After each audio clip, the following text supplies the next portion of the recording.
We went to Reagan's, which is now called O'Reilly's, and picked up the 3047 cabin air filter for the 2010 Honda Civic, and I'm gonna show you how to replace it now.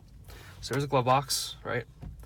Closed it. The first thing you gotta do is open it, and then on both ends, you will have to squeeze it for it to pop out. So I'll show you right now. Squeeze it a little bit. And there's these nubs right here on both ends.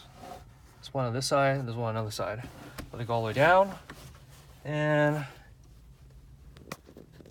you go into here. You can see this is the air filter. There's two tabs, one right here and one right here. What I'm gonna do, I'm going to squeeze it and let it come out. Let's see if I can, there we go.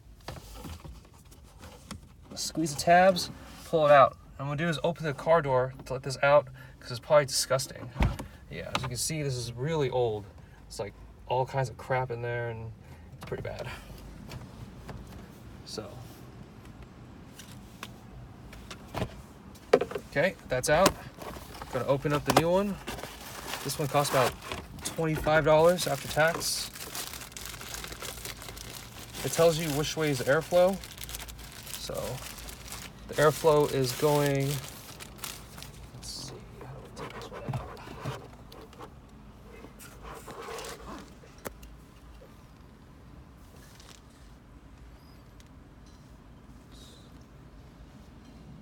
Yep, I think it goes like this. So we just put it in here, inside, and then we put it back in. Make sure it clicks. Lift this back up, squeeze the sides, and that's it. That's how you replace the cabin air filter on a Honda Civic 2010.